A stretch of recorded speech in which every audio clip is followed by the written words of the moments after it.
To chemistry tactics. हमने last class में coordination chemistry में एप्लीकेशन ऑफ सीएफएससी के कुछ पॉइंट्स देखे थे। उसमें हमने स्पाइनल कंप्लीट कर लिया, lattice energy, hydration energy, size के बारे में हमने डिस्कस कर लिया था कैसे होता है। अब हम बात करने वाले हैं acidity of aqua complexes. Next हम एप्लीकेशन ले रहे हैं एसिडिटी ऑफ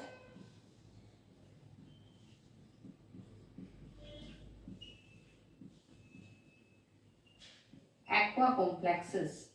अब ये एक्वा कॉम्प्लेक्सेस क्या होंगे? एक्वा का मतलब होता है वाटर से, ये मतलब है वाटर। तो जो हमारे कॉम्प्लेक्स जिनमें वाटर ऐड होता है उनकी अगर हम एसिडिटी की बात कर लें तो वो कैसे होगा? देखो ये थोड़ा थोड़ा ना हाइड्रेशन एनर्जी की तरह ही है कि हमारा जो एक्वा कॉम्प्लेक्सेस हैं उसमें भी H2O था, हाइड्रेशन एनर्जी में इसमें भी हमारा यहाँ पर वाटर ऐड हो रहा है, लेकिन एसिडिटी की बात हो रही है। तो यहाँ पर डायरेक्टली आप लिखोगे जो एसिडिटी होती है ना, एसिडिटी वो डायरेक्टली प्रोपोर्शनल होती है चार्ज के, चार्ज ऑन कॉम्प्लेक्स या मेटल आयन पे जो चार्ज है, और इनवर्सली प्रोपोर्शनल होती है साइज के। ये चीज ध्यान रखना, मतलब सेम है, वहां पर भी हम यही कर रहे थे, लैटिस एनर्जी हाइड्रेशन एनर्जी में भी हम यहाँ पर चार्ज ही ले रहे थे, नीचे साइज ले रहे थे, सेम बात इसमें भी है। ठीक है, तो दोनों के केस में चीज सेम हो गई। तो ये होता है हमारा, तो जैसे जैसे हमारा साइज बढ़ता है, तो मान लो हमारा Fe+2 है और Na+2 है, इन दोनों में अगर हमें बताना है एसिडिटी की बात होनी है तो अब किसकी ज्यादा होगी? तो पहले साइज देख लेते हैं हम क्योंकि हमारा Fe पहले आ जाता है और Na बाद में आता है, तो इधर लेफ्ट टू राइट जाने में हमारा साइज डिक्रीज करता है, तो इसका साइज जो है वो स्मॉल है, साइज स्मॉलर है। अगर इसका स्मॉलर साइज है तो इसकी एसिडिटी ज्यादा होगी। ठीक है, तो Na+2 की जो एसिडिटी होती है वो ज्यादा होती है साइज के अकॉर्डिंग। ठीक है, तो ये तो हम साइज के अकॉर्डिंग देखते हैं, लेकिन अगर चार्ज के अकॉर्डिंग हमें देखना होगा तो चार्ज जब हमारा जिस पे ज्यादा होगा उसकी एसिडिटी ज्यादा हो जाएगी। जब तक चार्ज है तब तक हम उसका चार्ज ही देखेंगे, अगर चार्ज नहीं है तब हम साइज को देखेंगे। ठीक है, अब मान लो कि हमारा कोई कॉम्प्लेक्स है इस तरह से NaH2O होल प्लस, इसका ये है Mg,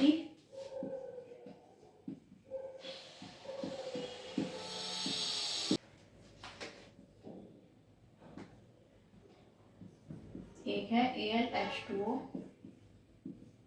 होल 6 3+।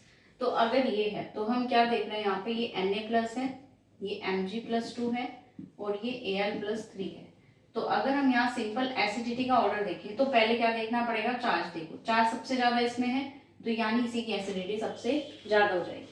तो इस तरीके से कॉम्प्लेक्स का हम एसिडिटी निकाल सकते हैं।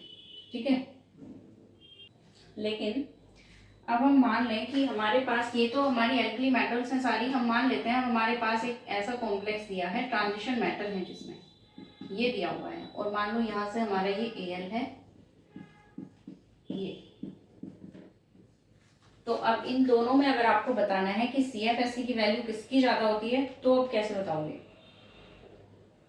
अब बताओ, इसके अकॉर्डिंग तो आप ये कह दोगे कि इसकी ज्यादा होती है, क्योंकि इसका चार्ज ज्यादा दिख रहा है Al+3 का, तो इसकी एसिडिटी ज्यादा हो गई Fe से।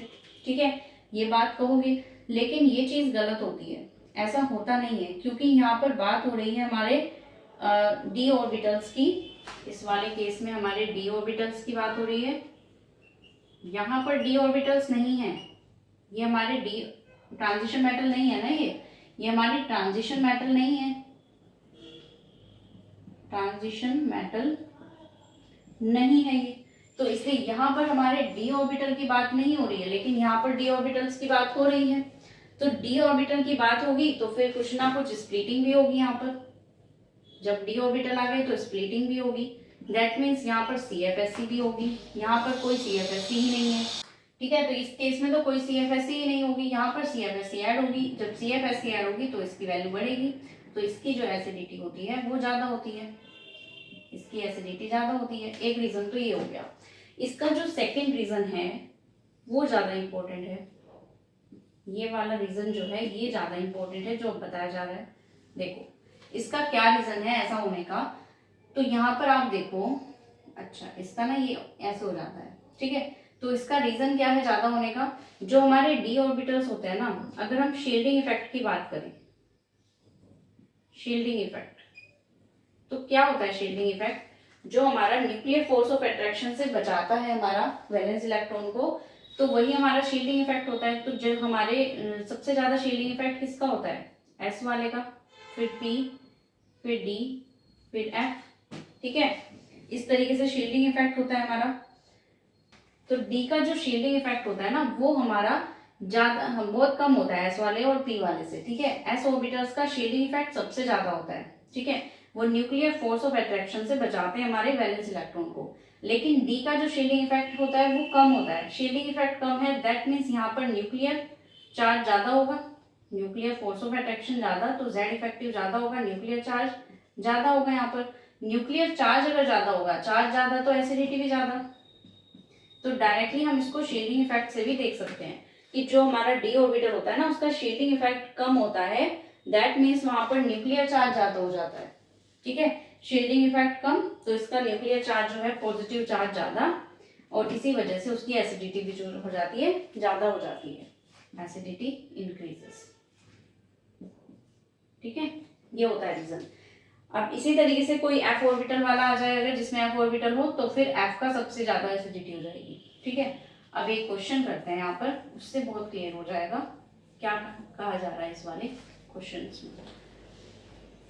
देखो,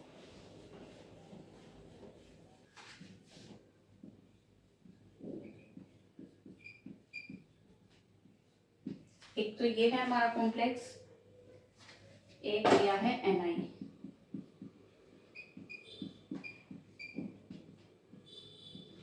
एक ये गिवन है, एक दिया है Fe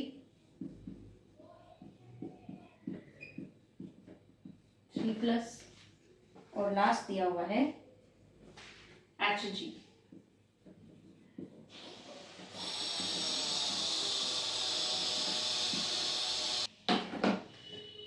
ठीक है, तो ये हमें एक क्वेश्चन दिया हुआ है कि इसमें आपको बताना है एसिडिटी का ऑर्डर, ठीक है, order of acidity, order of acidity calculate करना है आपको इस वाले क्वेश्चंस में। तो कैसे होगा देखो, सबसे पहली बात तो हमें क्या देखना होगा, यहाँ पर सारे कॉम्प्लेक्स दिए हुए हैं आपको।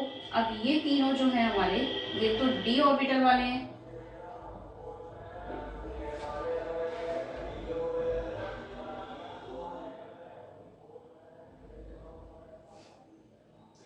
ये वाले कॉम्प्लेक्स तो हमारे डी ऑर्बिटल वाले हैं। लेकिन इसमें क्या है, हमारे एफ ऑर्बिटल्स इन्वॉल्व हैं, एफ ऑर्बिटल्स इन्वॉल्व हैं। तो यहाँ पर अगर हम बात करें फिर से शील्डिंग इफेक्ट की, तो एफ का जो शील्डिंग इफेक्ट है,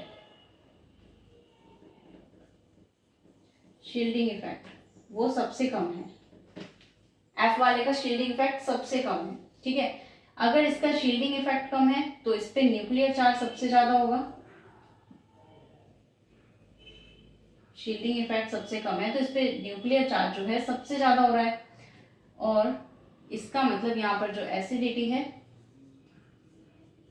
वो भी सबसे ज्यादा होगी। तो यानी कि ये जो हमारे दिए हुए हैं कॉम्प्लेक्स, इसमें जो हमारा ये Hg वाला दिया हुआ है, इस वाले की तो सबसे ज्यादा वैल्यू आएगी एसिडिटी की, ये तो सबसे ज्यादा रहने वाला है, ठीक है। अब इन तीनों की बात कर लेते हैं। देखो तीनों में सब चीजें सेम है, Fe+2, ये Fe+2 है, ये Fe+3 है, ये Ni+2 है। तो पहले हम इन दोनों की बात कर लें, क्योंकि दोनों में Fe दिया हुआ है, बस चार्ज का डिफरेंस है। तो चार्ज हमारा इसका ज्यादा है, तो यहाँ पर चार्ज वाला कॉन्सेप्ट लग जाएगा। तो अब यहाँ पर जो है हमारा 3+ वाला, इसकी वैल्यू ज्यादा हो जाएगी, ठीक है, एसिडिटी की। फिर हमारा आ जाएगा ये वाला, नहीं ये नहीं आएगा अभी, पहले इनको दोनों को कंपेयर करते हैं। इसमें कंपेयर किया तो फिर ये वाला ज्यादा आ गया एसिडिटी, ठीक है। इन दोनों में कंपैरिजन करते हैं। देखो चार्ज तो दोनों का सेम हो गया, तो अब साइज वाला देख लो। साइज क्या होता है हमारा, लेफ्ट टू राइट डिक्रीज होता है, तो Ni का साइज जो है वो कम है। साइज जितना कम होगा उतनी ही एसिडिटी ज्यादा होगी। तो यानी कि इस वाले का जो है हमारा सबसे ज्यादा हो जाएगा एसिडिटी, और लास्ट में जो बचा आपका ये वाला, ये सबसे लास्ट में जाएगा।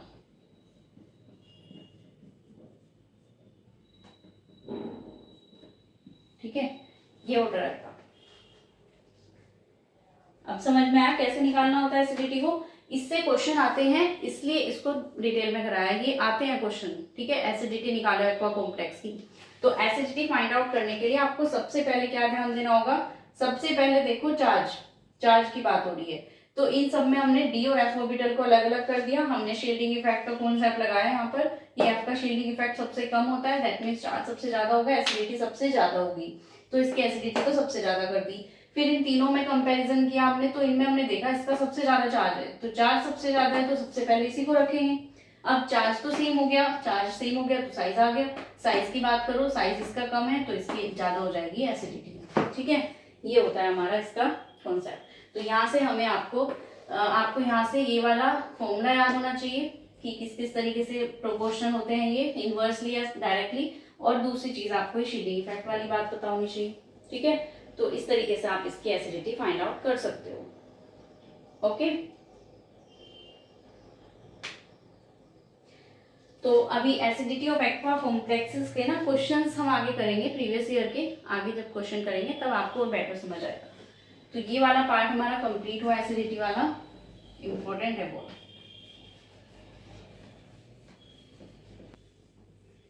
अब यहाँ पे 6 पॉइंट और लिख लो, लास्ट पॉइंट, एप्लीकेशंस का लास्ट पार्ट है 6।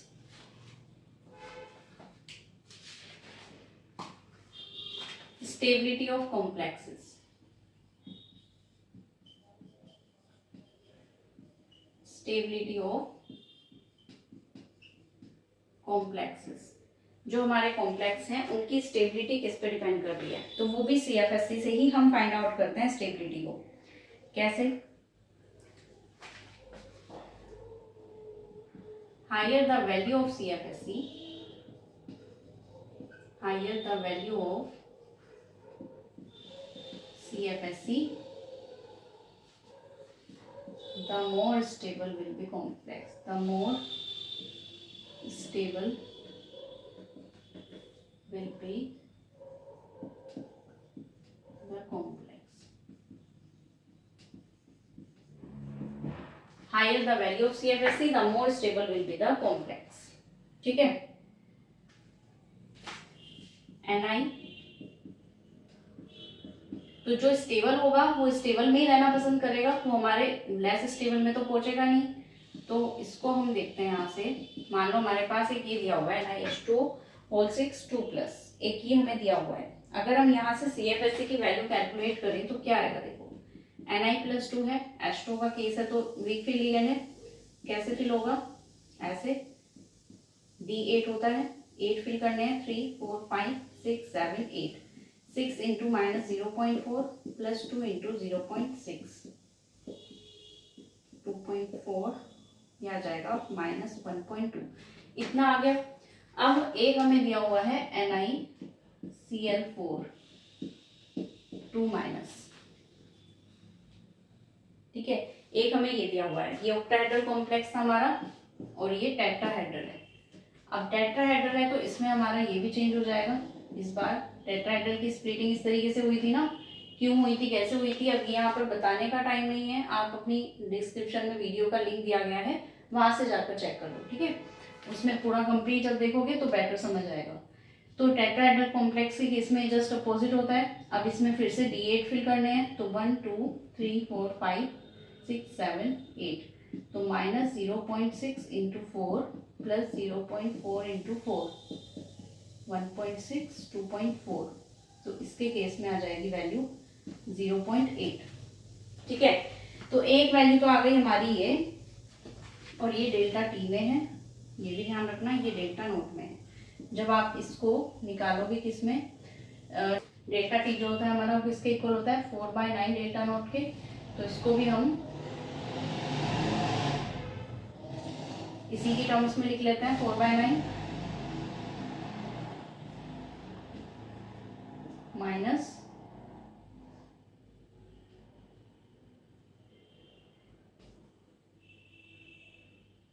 ये 0.3 के पास आएगा, -0.3, ठीक है, इसके आसपास आएगा ये वैल्यू। तो किसकी वैल्यू ज्यादा है, हमारे ऑक्टाहेड्रल वाले की वैल्यू ज्यादा है इस वाले की, ठीक है। तो जिसकी CFSE की वैल्यू ज्यादा है वो ज्यादा स्टेबल होगा, तो ये वाला पार्ट जो है ज्यादा स्टेबल होगा। तो अगर हम इसको इसमें कन्वर्ट भी करना चाहें तो भी नहीं होगा, ठीक है। अगर हम ये चाहते हैं कि हम इसको यहाँ से Cl माइनस के साथ रिएक्ट करा दें तो ये नो रिएक्शन, कोई रिएक्शन नहीं करेगा यहाँ पर, क्योंकि ये ऑलरेडी स्टेबल है, ज्यादा CFSE है, स्टेबल है। टेट्राहेड्रल में चला गया तो स्टेबल नहीं रहेगा, तो इसका मतलब ये है कि यहाँ पर कोई रिएक्शन नहीं करेगा। तो ये होता है हमारा, तो ज्यादा CFSE वैल्यू यानी कि ज्यादा स्टेबिलिटी, ठीक है।